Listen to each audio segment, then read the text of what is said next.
We've got Rebekah Smith, Director of the Wyoming Women's Foundation. She joined us from Laramie. I was going to ask if you drove up this morning. Okay, good. I was like, you are brave. Not only is she the director, she's brave. Okay, and a little bit further down to my left is Stephanie Anboy, the commissioned composer of the piece we're all going to hear for the first time on Saturday night. So welcome. So I want to walk the audience quickly through how tonight's going to go. First is going to be opening statements from each of our panelists in 2 to 3 minutes. They're going to tell you a little bit about their history and kind of how they fit, I guess, into the story that we're telling tonight. Then we do have some predetermined questions, so I'll ask them those questions. We'll open it up to audience questions depending on timing, and then we'll wrap it up with a call to action. Does that sound good?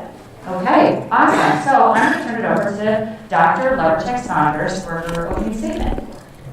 Thank you so much for coming out today. My name is Tanis Lovercheck-Saunders, and I have a background in women's history as well as general Wyoming history, but the suffrage movement of the 1800s is one of my areas of specialty.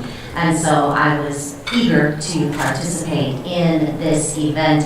Very happy to have some meetings with Stephanie. A couple of years ago, they started, and I'm glad that we're here now. I am going to talk a little bit about the background of the suffrage movement in general, and then some of the things that happened in Wyoming history subsequent to the decision to recognize women's voting rights. And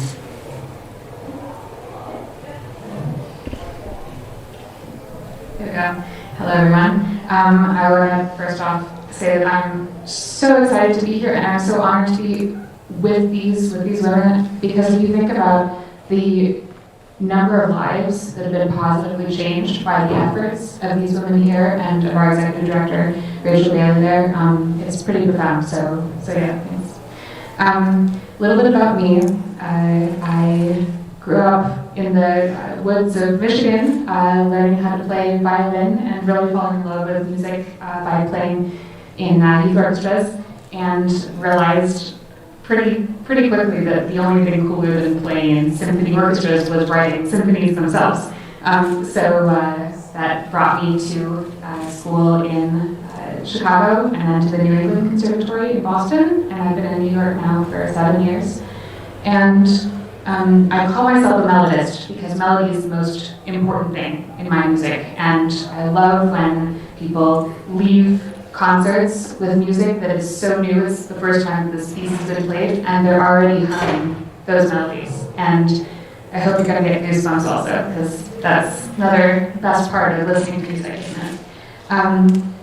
I decided that I really focused on writing music about women's memoirs in the natural world, because as a composer, I have your attention for maybe 5 minutes, maybe 20 minutes, however long the piece is on stage. And these are the things that I care about, and so these are the things that I'm very excited to share with you, and writing about the suffrage movement perfectly worked in with that.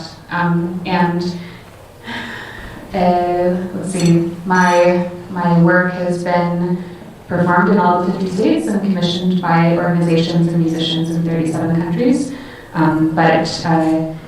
But being able to tell the story has been a really big part of the last 2 years of my life, though this was the last piece I wrote before the pandemic, so there are many strong memories that I have associated with this piece beyond the history that went into it. And the fact that the Wyoming Symphony brought me out in December 2019 to spend a week with the community and going to the Trails Museum and taking a road trip out to Cody, it's very unique. Most symphony orchestras give you the commission, then leave you alone until it's time to start the rehearsals. And so it was very important for me to be able to write not only from written history and my research and interviews with people like Tanis, but I got to write from my own memories as well. And so that's really fun, and I'm excited to talk a little bit more about that a little later on the panel.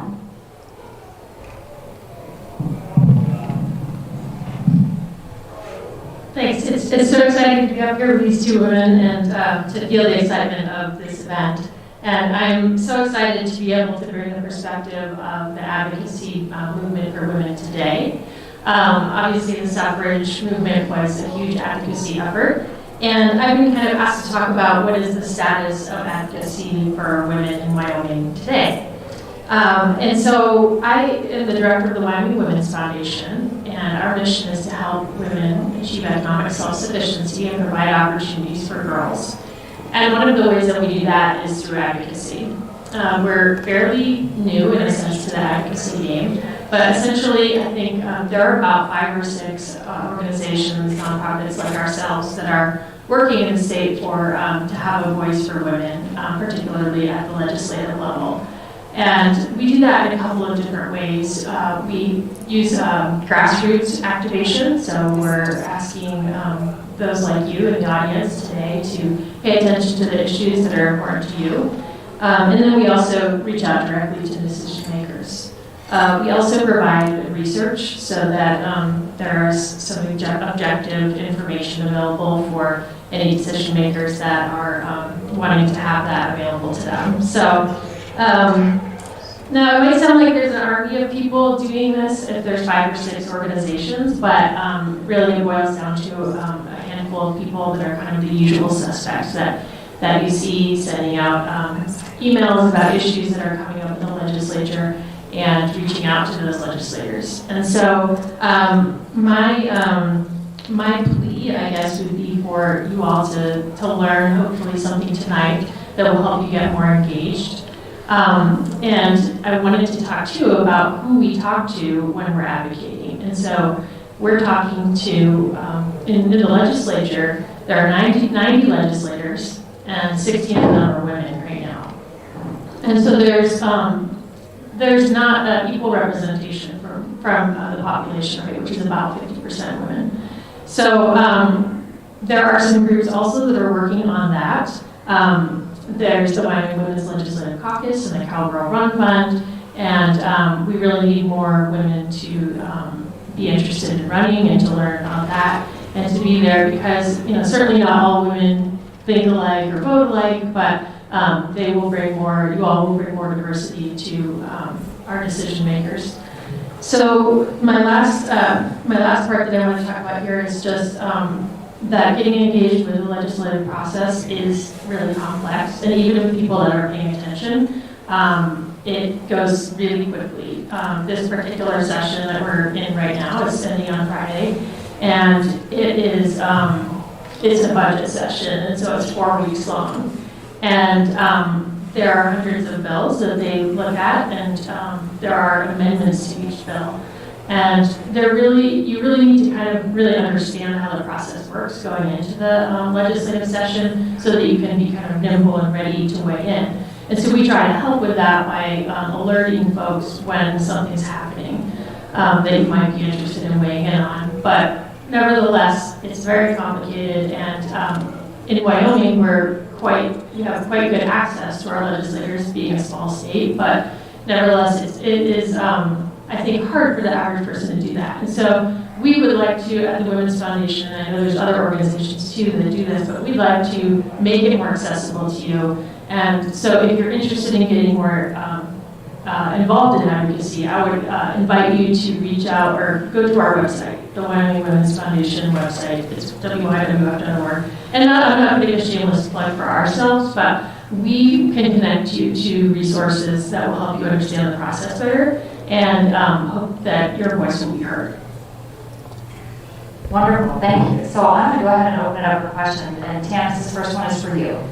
Can you provide some background on the women's suffrage movement as far as what led to the decision to give women the vote, and what was the impact of that decision in the following years? This is going to be my longest spiel, I promise. And I'm going to start by saying, in honor of Elizabeth Cady Stanton, no one gave women the right to vote. Women have the right because they're humans, they're citizens, they're taxpayers, and they had to follow the laws. What the women's rights movement wanted was for people to recognize their rights. And that was the issue. Everybody always says that. So 2 really important things to understand the women's rights movement, both nationally and then specifically where Wyoming Territory is concerned.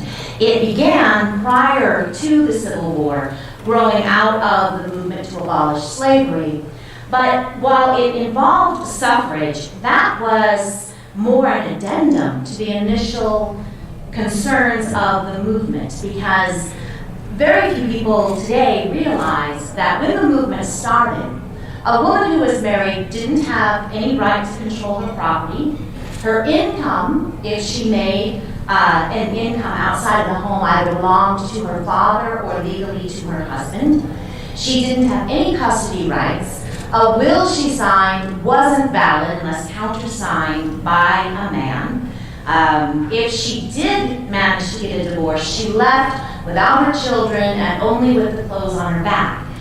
If she spoke in public, in a reform movement or any other way, it was assumed she was a prostitute, because only that type of woman would dare speak in public. And these women came together and said, no, that's not it. We have these rights as human beings. So you have that. And a specific woman, Elizabeth Cady Stanton, said we have to have the vote as well. And that does get added to the agenda of the movement. Flash forward, Civil War, aftermath of the Civil War, and the debate over Reconstruction.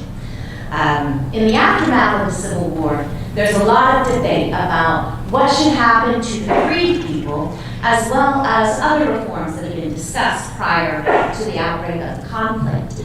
And the debate about Reconstruction for suffrage begins to focus on the vote.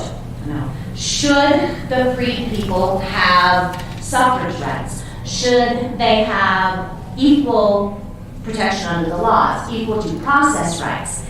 And the women's rights movement will split apart, even though all of the women involved in it, and the men, because from the beginning it was both male and female, it will split, because even though they had all been involved and risked their lives and safety to support and advocate for the abolition of slavery, in the aftermath of the war, there's this division, because some of the women are like, there is no way we can enfranchise black men without women also having their voting rights recognized. And so the movement will split, and the most radical of the organizers, Stanton and her friend Susan B. Anthony, for example, will be in the part of the group that says, no, unless women are added, we're not going to support these amendments. Where Wyoming is involved, Wyoming is organized as a territory in the midst of this Reconstruction debate. And the vast majority of U.S. citizens at this point who were living in Wyoming territory were not in support of the 14th and 15th Amendments, were opposed to extending voting rights to black men. The majority of ordinary voters certainly would have been Democrats at the time. At that point, the Democratic Party is associated with the Confederacy, and somewhat in the North too, but mostly with the Confederacy. And when the legislature came together to write a constitution for Wyoming, there was a lot of sentiment about those amendments in Reconstruction. There was animosity about having to recognize freedmen's right to vote. And there were some free blacks in Wyoming at the time, as well as Chinese who were here. There were also people talking about suffrage at the same time, women's suffrage, excuse me. And they coalesce, those two discussions, and the women's rights movement in general coalesces.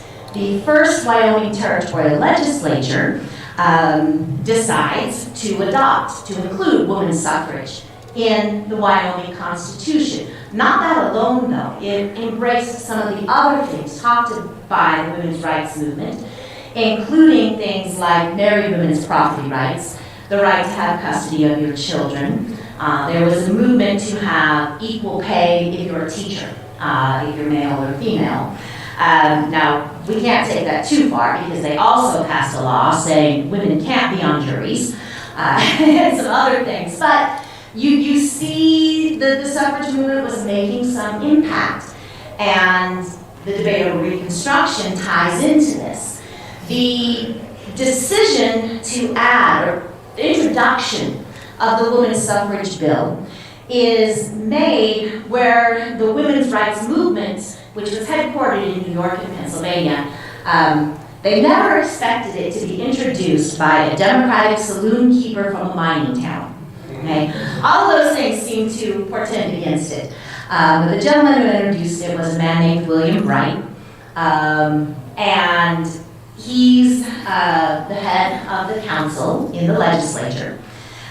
He is supported in this and encouraged in it by the presidential appointee to be Secretary of State, a Republican named Edward Lee, who is a supporter of women's suffrage. What's so ironic to me is that when the bill is first introduced, women don't have a direct influence on its introduction. You know? I would love to be able to tell you that women are the ones who brought women's suffrage to Wyoming, but I can't, not directly. It's introduced in part because Bright wrote in a letter that my wife Julia is more qualified to vote than any expletives for freedmen and Chinese. He, later in life, though, is definitely a convert to the women's suffrage movement. And that argument, that racial argument, was pretty strong in convincing people if we're going to be forced in Wyoming to recognize Black and Chinese men's right to vote, then white women should be able to vote too. That is a strong reason. Another very powerful reason why they adopted is they hoped publicity. Wyoming was 6-to-1 male to female in ratio. And if it was going to go from being territory to a state, it needed to attract women. And the hope was this would help do that. You know, women would bring more stable families, and so the population would grow. There were some who thought it was the right thing to do. You know, there were some who believed in the justice of it. The publicity and the racial arguments, if you look at the newspapers at the time, however, seem to have outweighed those who thought it was a just thing. Ironically, and this is something that I know my daughters who went through public school never learned, is that 2 years later they tried to get rid of women's suffrage. The legislature voted to rescind it, and the governor vetoed it, and his veto was almost overturned. It was one vote short of being overturned. This time, women had more of a role in fighting to protect women's suffrage. Whereas women weren't directly involved in bringing it, they were much more directly involved in keeping it, writing to the governor about how important it was to maintain women's suffrage. And so it does continue. Women, however, after 1871 weren't on juries in Wyoming again until 1950. And I know it's hard to believe, isn't it? Yeah, but it wasn't until then. There had been a couple jurors, but they were really, really law and order freaks as far as the dominant population was concerned. They didn't take, well, he was drunk, it was okay, as an excuse. And so they're prohibited until a law passed in 1949, the first one was on one in 1950. We were the first to have a female governor, but we haven't had a second one. You know, so Wyoming has earned the equality state, but, a huge but there, and I think my time is way past over something. Sorry. No, thank you. No, so my next question is for Stephanie. During your time in Wyoming, which you mentioned in your intro that you were here, during your time in Wyoming, you had the opportunity to speak with Tanis, among others, about the history of the women's suffrage movement in Wyoming. What most informed the composition of your work, Julia, Louise, Esther? Yes, okay, so for everyone sitting here and for everybody listening online, if you're feeling some feelings of frustration and anger right now, you're not alone, because that's also how I felt when I left Tanis's office after speaking with her for like 2 hours 2 years ago. And I think the biggest thing was my sort of rosy view of women's suffrage was, smashed. And Tanis got me thinking about all of these tiny moving parts, all of these unique moments in time, or people just in the right place at the right time to make this happen. And so that's why I decided to name this piece after some of these people. And that saloon owner who introduced that bill, I know that Tanis cannot say definitively that his wife had anything to do with it, but that's why we started the piece with the name Julia Louisa Esther.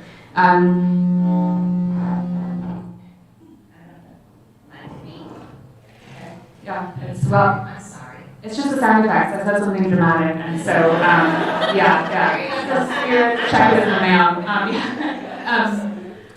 So I again thinking about how societal change and political progress happens not just in sessions with policymakers, but at dining room tables. With your family, or over coffee, or while you're doing the laundry, like these conversations that we have with our families and our best friends. That's where true progress takes root and starts to grow. And so, when Christopher Dragon, the music director of the Symphony, and you guys are going to adore him. I mean, if you haven't seen him conduct before, he is like an actual fireball of energy. He is the most fun to watch, and I was just gobsmacked and thrilled when he asked me 2 years ago to write this piece, and he essentially gave me carte blanche. He said, here's sort of what we need, but you can sort of write whatever you like, in terms of how long the piece is going to be. And after spending a week here, I was like, gosh, we're going to need a bigger canvas to write the piece. So the piece is 4 movements long, and it's 25 minutes. It's a proper symphony. It's called Julia Louisa Esther. And Louisa, we know who Julia is, Julia Bright. Louisa was named after Louisa Swain. She is the first woman who went ahead and put in her vote. And legend has it that she was just in town to get some yeast for some bread. And of course, maybe this is pandemic shadowing, like everybody going. But she's like, oh, I guess I might as well put in a vote while I'm here. So classic multitasking. And then the most important multitasking in the world. And then we have Esther Morris, who was the first woman to hold office. She was elected as Justice of the Peace. And so I suppose that some more aspects of what from my time with Tanis and my time in Wyoming ended up making it into the piece. The first movement of the work, which is it's about five minutes long, is about optimism. I was so inspired, especially after visiting the Trails Museum, and talk about just palpably understanding what these people went through, just coming into this, like leaving everything behind and coming to Wyoming in hopes of a better future. It was very, very powerful to me. So that's the first movement, and it's big and it's loud and it's exciting, and it starts with a big rumble. And the second movement is sort of a love story painted in shades of moonlight and purples and blues, and that was inspired by an evening after a few of the orchestra administration members and I had gone up to Cody, and when we were driving back, and again, I'm from Michigan, so Michigan's flat, and so mountains of any kind are sort of blow my mind. But the moon was shining in the rear view, the passenger rear view mirror, and I swear there are like 200 photos on my phone of the sunset from that one night. And so the second movement is definitely me trying very hard to paint that world. And I've told a few people the story already this week, but last week I was going over the symphony again, sort of getting it back in my head, getting it fresh, and my computer software makes recordings, so it sounds pretty close to the real thing. And I was listening to the recording of the second movement, and I just started sobbing. I was sobbing so much because there's just so much emotion written into that piece, and I don't know, just, yeah, it was pretty intense. And yeah, my fiance ran in and like, what's wrong? What's wrong? I was like, I'm sorry, it's just very emotional. It's good and big and good, and I just can't wait to go back to Wyoming. So, the third movement is work about these conversations. Again, thinking back to Tanis telling me about all of these moving parts. And so you're going to hear the different instruments in the orchestra having conversations, frustrating or otherwise, with each other. And that's the movement where you're going to be like tapping your toe and bobbing your head because it gets really rhythmic. It's very fun. And the fourth movement brings back a small melody that I sort of hid in the second movement. I call this the women's theme, and it grows into this huge, big ending. And I ultimately, though, leave the work with an image of just Wyoming in itself, because I wanted to subliminally or otherwise bring us all back to the fact that we're all humans, and we're all here in this beautiful space, and to take care of it and to take care of each other. So yeah, I think that answers that. I would be curious, no one in the room has heard any of this, right? Correct. So raise your hand if you're excited to hear it on Saturday, especially after that. So I'm going to go off script here for just a minute. I could go off script the whole night. I would be curious as you speak about this, the different pieces, and then obviously revisiting, getting emotional. What are you most proud of in this piece?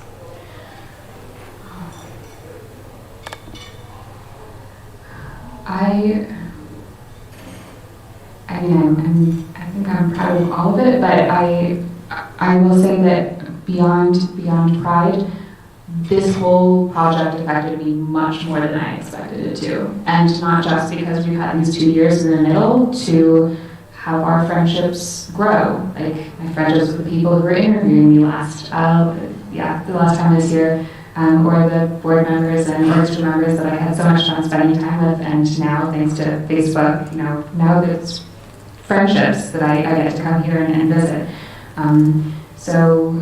But it is also the biggest ending I've ever written, so I'm very proud of that too. So listen for that on Saturday night. Good. Thank you for letting me. I put you on the spot. I apologize, but I was curious. You speak about it beautifully, so thank you.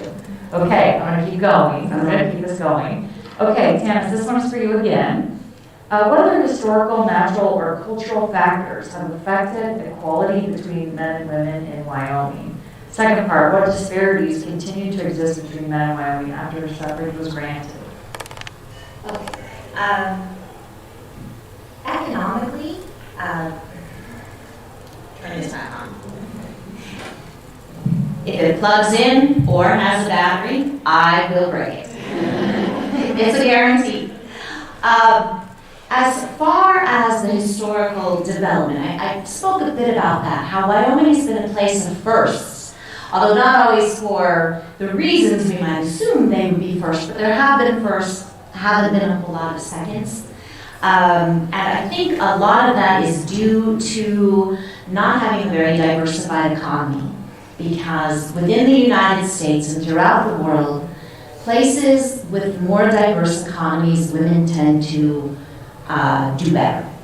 And while after 1949, women had equal political rights in Wyoming, things that are on paper and in practice are very different, as we know, and the social and cultural things have probably not been of the most benefit to women's equality in Wyoming. And so I see that as one of the things, the lack of economic diversity as an issue. On the other hand, Wyoming's had excellent educational opportunities, and so that has benefited women in the state. But I always hope that we will get more diversified in our economics, that arid weather and the wind make that a challenge, to be sure. One of the things I had mentioned to Stephanie is that Wyoming was actually scouted to be where Cecil B. DeMille established Hollywood. He was going to film his first directorial production here, but then a snowstorm hit, and it closed down, and it moved first to Arizona and then outside a small community near Los Angeles, which was small at the time. But that has, brought struggles to our state. As far as current situation, I actually think you're probably better situated to mention that. And I can talk about things, but I'm going to defer to the expert here. Do you have anything you want to add to that? Otherwise, I'm going to come back and say, even after suffrage was passed, historically speaking, what were still some of the differences? I mean, were women still treated? Well, some of the differences, for example, the juries. Okay. Women aren't on the juries. And while women can hold office, and did, we had the first female judge in the nation is Esther Morris. We have the first woman to hold a statewide office, Estelle Real, who is the superintendent of public instruction, the first female governor, Nellie Taylor Ross. There was a lot of progressive potential, especially in the early decades. But what happens is, as the rest of the, not all of the rest of the country, but much of the country became more diversified, including the Mountain West, all but Wyoming come out of the Second World War with a more diversified economy. Women continued to make advances in some of the other places, whereas in Wyoming they have them in the law, and that matters, but it needs to be in practice too. And there are cultural things, and our economic structure, I believe, has held women back. So, Rebekah, you have specific comments. My next question is for you. So, did you have anything that you wanted to add to that one? No, I think the next question was related. Okay.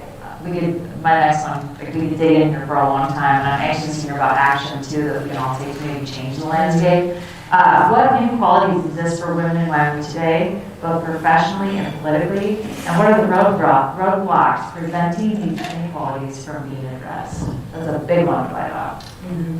Yeah, it really is. The list of things that I'm supposed to talk about is pretty long, but I also I want to keep you all engaged. And one thing I thought about as I heard Stephanie talking about the conversations around dinner tables was how important that is for changing attitudes in Wyoming. And so one of the inequalities that exists in Wyoming is the gender wage gap.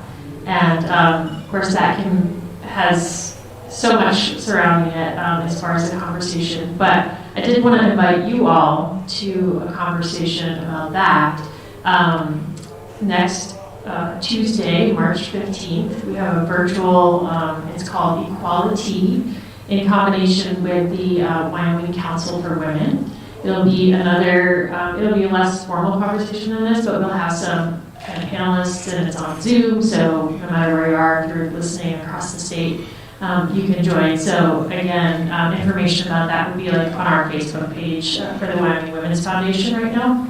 But it's a complex issue, and people want to know why it exists. Some people think it doesn't exist. And there's not an easy answer to any of that, but I think having those conversations is so important to raise awareness about it, and you do change attitudes when you are able to talk about those things. And to that end, I would say another thing that I was supposed to talk about here is current legislation going on. And we follow legislation on education, healthcare, women's representation, child care, workplace policies, and then there's other groups around the state that are highlighting legislation that affects victims of sexual assault and domestic violence. And so there's a lot of bills, and so I'm not going to go through each bill individually, but one bill that kind of stood out to me, or one, it was actually an amendment to a bill, the budget bill, which was the focus of this legislative session. It was amended on the Senate side to eliminate the UW Gender and Women's Studies Department. And so this is kind of just a footnote to the bill. It wasn't even widely known when I found out about it. I texted some of the professors in the department, and they didn't know about it. And the thing that concerned me about it really was the idea of eliminating the discussion about the contributions of women and just having that perspective and lens on all of the courses that are offered at the university. And I think it's just kind of was a little discouraging, honestly. And it definitely made me think twice about that equality state title that we have. So that was one thing I kind of wanted to bring up about the legislation this year. So as far as the wage gap goes, we have, I don't want to say too many statistics, but at this point, women are making on average that are working full-time year-round 70 cents to every dollar that men make in Wyoming. And I would also say that that number is a little bit fluid just because statistics are not my specialty for one thing, but there are different ways that you can calculate it. And so, again, come to that discussion and kind of talk about what that looks like and where that number comes from. Because there are certainly a lot of questions that we get about that. So another thing that came up this session, just in terms of legislation that could have impacted women's representation, was some legislation about runoff elections. And that would have eliminated an election process called ranked choice voting. Those bills did not pass, so that was considered a win for us. Another one that's been, another issue that's been really at the top of people's minds is childcare. And that was one that really didn't come up a lot in the legislature this year. There was one bill that we followed that related to it, just with respect to folks that are serving in the military, in the National Guard. They could use some emergency funding for childcare bills. But there is a big effort in the state to improve and stabilize the child care system, or various child care providers in each community. The state got about a $60 million grant to infuse into those providers based on some of the funding that came out of the COVID funds. And so that's kind of what the state is doing right now to try to address that challenge. And they've just started making grants, and so we'll kind of see how that works. But we're certainly interested in following that issue because it's so important for women to be able to go back to work. Certainly men stay home with their kids as well, but we've heard from a lot of women that it's prevented them during the COVID times from being able to work or go back to work. And so that's something we will continue to follow. Healthcare is another one that we've been following, and something that came up and was discussed quite a bit in this session was perinatal healthcare or maternal healthcare. And we're hoping that the legislature will take that up as a topic to study between now and the next session in 2023. Because Wyoming has the 10th highest maternal mortality and morbidity rate. And we think there's a lot of room for improvement that would benefit moms and infants. And so that's one area where there seems to be a lot of bipartisan support, and that we can kind of, that a lot of people can agree on. I think regarding that, it just kind of made me think of something that Tanis said about how when suffrage came about, it wasn't necessarily for that, right? That wasn't always the reason. There was some underlying reasons for it, right? And so I think that when you're thinking about advocacy in Wyoming, you have to really realize that sometimes people with seemingly very different interests can come together on an issue that you don't expect. And so you really have to keep an open mind and, make sure that you're trying to build the relationships, because it really does kind of come down to that, building relationships and building those conversations around the table and keeping those conversations open. So again, it kind of comes back to that, those conversations that you have with, around your community. And we really try to to see those conversations happen, and we try to promote them. So that's kind of, any opportunity that we have for that, we'll certainly share with you all if you follow along with us. I guess one other thing that the pandemic has kind of shown or laid kind of made more obvious to us, and inequalities that exist right now are just the industries that women are dominant in. And so healthcare, quite obviously, is a really dominant industry for women, and education. And so these are also some of the industries that have been hardest hit by the COVID stress and just having to be there on the front lines. And so we've kind of done a little bit of surveying on that to see how that's impacted women, and certainly mental health has been one of the areas that women have been struggling with that are in these female-dominated industries. I think I probably have my time, but I can talk about more stuff if you'd like. So I'm going to keep asking questions and we will come back to it, because actually this is for whoever wants to take this question, and I'm going to go off script again. So one of the things that we talked about is how do we start solving this and the inequalities and why they exist, and some of it, potentially starting at the state level is geography. There's been a discussion off and on for many years. If you were brave enough to weigh in on how you feel about this, about would we look different if we paid our legislators, right? Instead of it's a citizenry and it's a per diem, if somebody could actually consider it a part-time job with benefits or childcare, would that help? Like, would that make a change? So I would be curious if anybody wants to share their thoughts on that, and then I want to come back and have a different question for Stephanie. I mean, I can certainly weigh in on it. I think for sure there are other states, neighboring states that do that. Colorado, I believe, is one of them. And just in general, it's not just women's access to serving the legislature, but really anyone who needs to have a full-time year-round job or doesn't have the flexibility. And so it does limit the number of people. A lot of them are probably retired or self-employed, and so that just limits the participation that's possible. So, and then also just the lack of health insurance that you alluded to, further is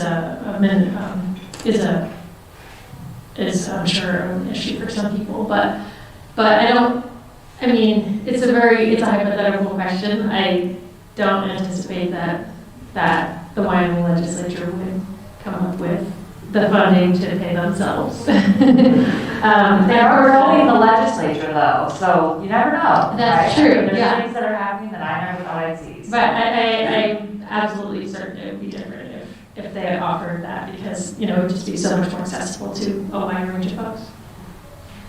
Something I wanted to add, and I had forgotten about, something that I think we can keep in mind as we approach different policies is that we are the equality state, but that has sometimes led to complacency in assuming that there aren't any issues that are of disparity between men and women in Wyoming because of that moniker.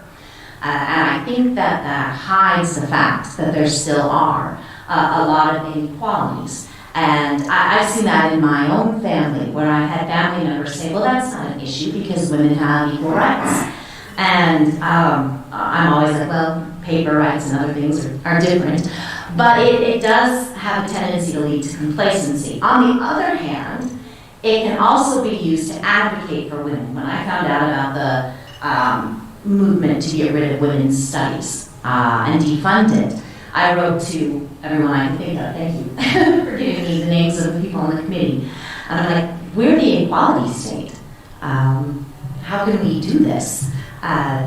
When the Equal Rights Amendment was proposed, Wyoming was initially against it, but then people brought that up. It's the equality state. How can we not vote for it? So, it can be, that moniker can be a help, but if we allow it to rest on our laurels and ignore disparities, then it can be a hindrance to things. So, wanted to be sure to mention that. Thank you. Yes. Stephanie, anything on this piece? Otherwise, I have a separate question for you. So I would be curious, back to the piece. So we're all going to hear this for the first time on Saturday. What are you hoping that people will take away from it? So I know we talked about the emotional piece of this, but what's the message that you're like, I have your attention for now 25 minutes, which is what we've heard. What do you want the most for us to get out of it? I want this piece to be like a very good, long, happy look in the mirror for you, because not only is this a huge part of your own history, being Wyoming, but also I want you to think about the similar things that should be in your own conversations at your dinner table. And so I would love if between the goosebumps and the tears, maybe, I don't know, and the toe tapping, if maybe you can think about one thing that you'd like to talk to your sister about next time you talk to her, or something you'd like to bring up with your children. So I would be curious, has anybody in here met a composer before today? I have not either, and I think it's fascinating. Oh, all but few. So I'm like, how do you get into this? Like, how does somebody just start writing music for a living, right? So I don't know if you would just entertain us a minute with a little bit of your history, but then also I feel like you've been a friend. So you've been here, you're here again, you have a connection with Wyoming that's very meaningful to you. Obviously, you mean something to us, and we're grateful. So how do we follow your journey in this? Okay, so I guess to go back to the beginning a little bit, I know that I told you a little bit about my grandmother, and learning how to play violin and being expected to play along with her. This whole thing is very relevant to her life, because I feel like as a composer, I'm just continuing on what she couldn't, because she wrote incredibly beautiful, stunning, brilliant music, and she had an audience of just her family members, because that just wasn't a thing that was available to her back in the 50s as a wife and a mother of three strapping young boys. So I talked to her yesterday, actually. She's very excited I'm in Wyoming, and my grandfather actually did go to the University of Wyoming, and right after he came home from the war. So there's some extra Wyoming history here. But being able to carry on this almost like family, genetic predisposition to being friends with instruments and to writing music is a very beautiful, important thing for me. And in the meantime, another big orchestra piece I wrote about was a piece about Betty Friedan. And so thinking about the Equal Rights Movement and all of this important civic movement that we're finally being able to bring to concert halls is a really exciting thing. And I suppose you can follow along my journey through my website, stephanieandboyd.com, and all the social media stuff is there as well. And you definitely have to make sure that you have the "and" in there, because there is a very, very famous Mormon praise composer named Stephanie Boyd, who got to the URL before I did. So I was like 20, and I was like, wait a second, StephanieBoyd.com is not available? Oh gosh. Thank you, I appreciate that. So I know we have about 10 minutes planned, and I want to open it up to the audience if there's questions. So if anybody has anything for our panelists, I would love to open the floor. Yes, in the back. Is your grandmother coming? No, she's 95 and she lives in Michigan, but she is watching the live stream. So actually, yes, she is coming in spirit. Yep, Nancy's coming in spirit. I love that there's a 95-year-old that will be on live stream. Oh, absolutely. That is very, With very some help helpful. from, yeah. Ryan. So I have a question for you. So I think we as a symphony have been very cognizant about that this is like a Wyoming specific thing and honoring Wyoming, but I wonder what in your process, like if you had any thought about like opening this up to a wider world, because I think that would also be very important to us as well. Absolutely. So the classical music world is sometimes a little bit behind in the arts world, and so we are finally starting to recognize the existence of women composers, let alone the existence of women composers who were doing brilliant things back 100 years ago and were never recognized. And so, for example, Florence Price, a brilliant African-American composer who never got her due, her work is on this program, and literally I remember 5 years ago when the world like found out about her. So it's pretty wild. It's sort of like staring into the multiverse by seeing her work. And so nowadays, increasingly with every season, more and more orchestras are deciding to put women's music about women or by women on their programs, next to our good war horses by Beethoven and Mozart. And so I have no doubt that this piece is going to get a very wide range of programming. And yeah, I'm excited to see where it goes. And again, in the last 2 years, there's been an amazing increase in pieces written about these subjects. And I will say it is quite a big thing to be in a lobby after a concert where women have been able to see their own stories on stage for the first time. Because those conversations that they have with me afterwards, it's pretty wild, but beautiful things happen when you're able to see yourself represented on stage in some way. Thanks, Ryan. Other questions? Yes. So I'm curious, for our historian and our advocate here, that you engage with this topic in a lot of different mediums, and so I'm curious about your view on the value that a symphony like this can bring to the topic. There are a lot of people here with the symphony who probably haven't had a lot of interaction in the field of history. And there are maybe a couple of people interested in history, like myself, who've never done anything with the symphony. And it helps bring those two worlds together, and I think we both benefit from it. So I was going to say, I think you're hitting your mic. Yeah, go. I would agree. It has a huge amount of value. And my personal background involves, I have a degree in art, I have a degree in law, I have a degree in zoology, so I'm really interested in interdisciplinary, things. And so I especially love the intersection of the arts and women's issues. And I'm just thrilled I was thrilled to learn about this, and would love to see more of that because. Sort of another unrelated example is that we run an envelope hunt. The Women's Foundation runs an envelope hunt. And it's just opened up a whole new audience to what our mission is. And to be able to share that mission and find those overlapping themes that we all care about. And so I think the same is true with the arts or history, just being able to meet these fine women that I hadn't known before. And I don't know how I hadn't overlapped with you yet, but I think it helps that discourse and it helps create the conversations that are so important to making change. Any other questions? Otherwise, I'm going to follow up with Rebekah on some things that we can do for action items. And I don't want to, Rachel, if you want to come up, you're okay. I'm going to keep going then until you shut it down. Okay. Just making sure. Oh, yes, question in the back. Sorry, I have one more. I'm fascinated by the concept of you carrying on your grandmother's family legacy of musicianship.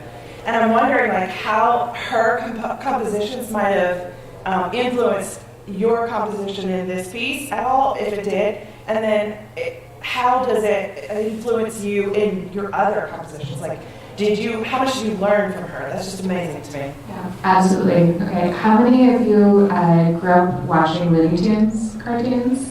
Okay, and did you know that classical music is almost always the soundtrack, like the back of it? Okay, so her work was sort of like that for me. I mean, and also I watched a lot of Looney Tunes, but the gorgeous jazzy colors in her harmonies and the way that she chose to write with her own melodies very much, I'm sure, influenced me. And of course, when you're a young kid, there's so much there about your environment that you're hoping to sort of keep bringing up when you're an adult, when it's something so good and so beautiful. And so the hilarious thing is that she, for a long time assumed that just because I'm a millennial that I was writing crazy contemporary, like ugly music. And I was like, Grandma, please, again, listen to my music. It's literally exactly like yours. And the really beautiful thing is that now I'm able to be in a position in my career where I'm able to choose projects that I can do something to bring some of her work to the forefront. So, for example, there's a concert happening in New York City in 2 months by an ensemble in residence at Carnegie Hall, where I took one of these sort of 1940s love songs that she had written when she was like 30, and I did a big sort of arrangement, embellishment of it, and being 31. That's for string quartet and piano. And so literally this piece that we've sort of written together across time is going to have its premiere in New York here really soon. And I mean, I think she's 95 because we're sort of living vicariously through each other. I mean, she's teaching me so much, just in everything she gave me. And now I'm bringing her music all over the place as well. In big and small ways. So I love that. thank you so much. So take a generation, because I know you mentioned 3 strapping boys, and I haven't heard anything about like Dad being a composer or a musician or like what happened. Dad didn't get into music school. Ouch! Yeah, but he did play trumpet in the University of Michigan marching band. And he drove me to Grandma's house a lot, so he did his part. Very good. Okay, any other questions for any of the panelists? Otherwise, I'm going to tag back. Yeah. Title 19 had any effect on any of this discussed or thing?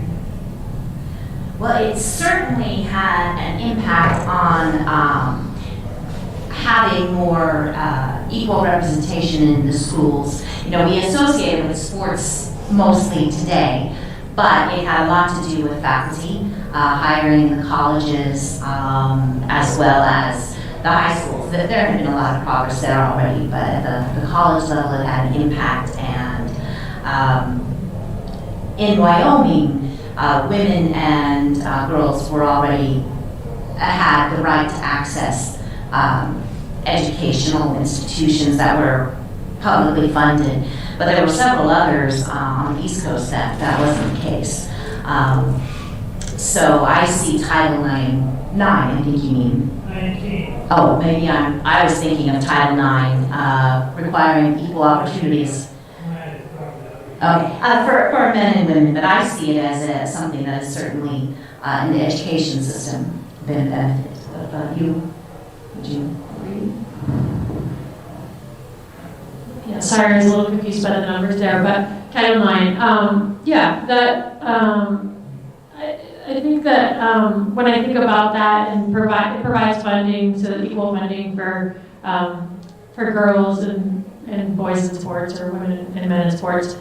And I think that this doesn't directly relate to that in terms of like the suffrage that we're talking about, but it kind of comes around to what I was going to say if I was going to answer the question that you asked me earlier, and that was that we need to make an effort to make sure that when we're having panels or creating committees or commissions that we do make an extra effort to get women on those, because I think there's a tendency with all of us to kind of look around and recruit people that we know in our lives that look like us, that we are familiar with, and going outside of that comfort zone will promote more diversity and more voices. And so that's kind of what Title IX does, because it forces the schools to be able to provide as many opportunities for girls as for boys,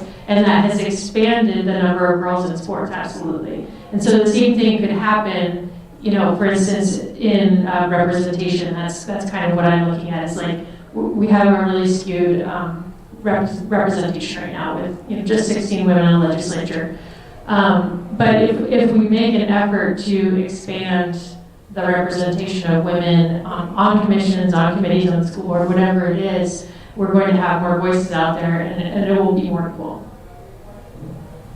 Okay, so one of my last questions, and then I want to make sure that people can ask how to stay in contact, and I know the Women's Foundation actually has a lot of data and research available, and it's probably on your website to find where it's self-sufficiency and what it costs to actually be able to support a family, things like that. Is that? Yeah, I would love to put in a plug for that, not to be too data heavy, but we do have a self-sufficiency calculator, which is actually pretty interesting to play around with, and that just tells you what the minimum wage is required to survive for a certain family type. So you can kind of play around with how many working adults and the ages of the children and how many children are in the family, and then where you live in Wyoming. So it's broken down by county. And then we have a couple of resources that are reports. So we have one on Wyoming women in elected roles, and we have one on Wyoming women as economic drivers. And so there's a lot of information in there about women in the economy and the contributions that we make to the economy here.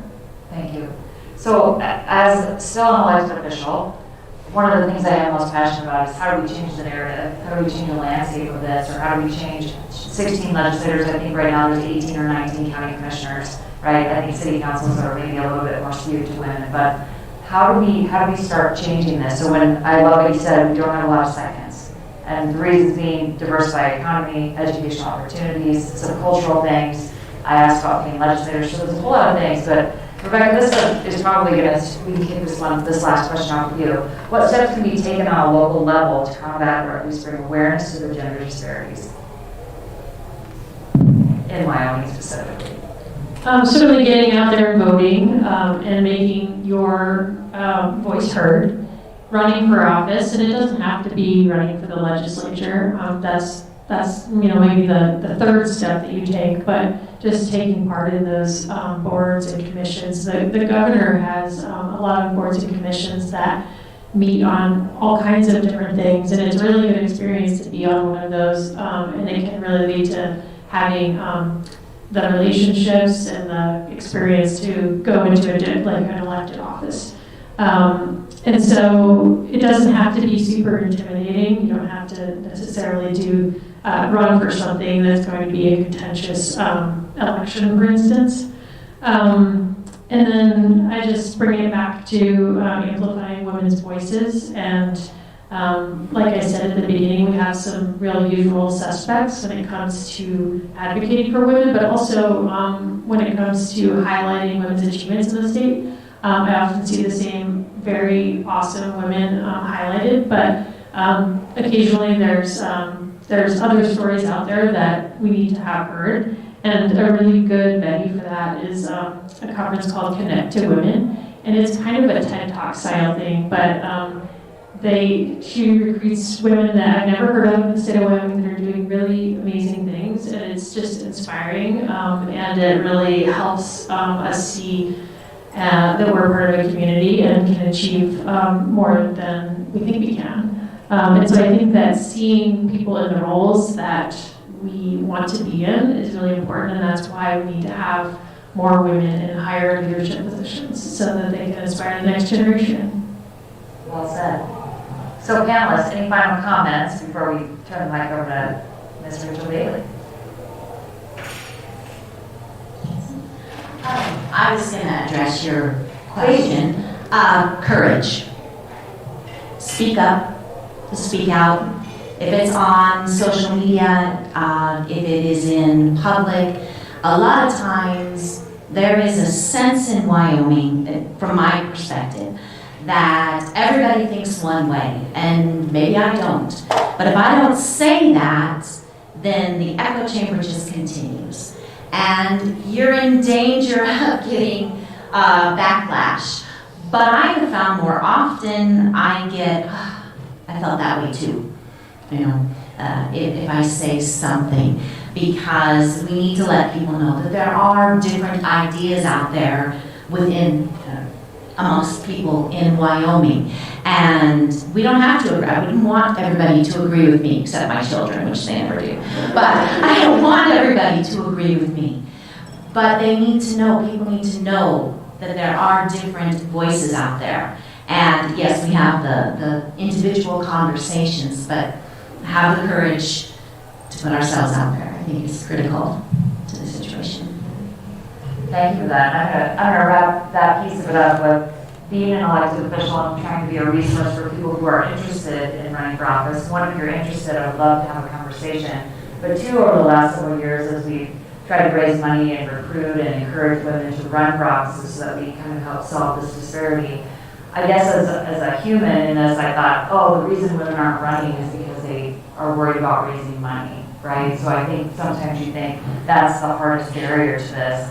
And what has been so shocking is we've connected with people who are interested across the state. It's really about not feeling like they know enough and not enough people saying you should do this. So the money will come. I think anybody who's very active in politics will tell you in this next election the money will flow.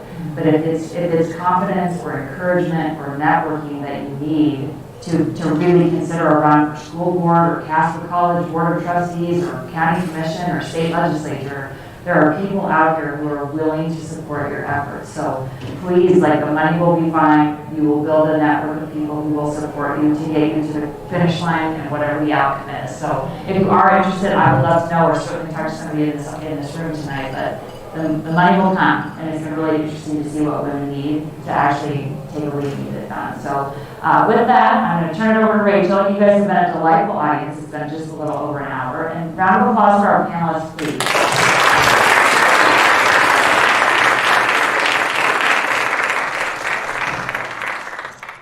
Well, I want to thank everybody so much for being on this panel. I can't tell you how much I have learned from all of you over the last few months and weeks. And I appreciate that, and I hope that all of you learned something from them as well tonight. So let's give them another round of applause.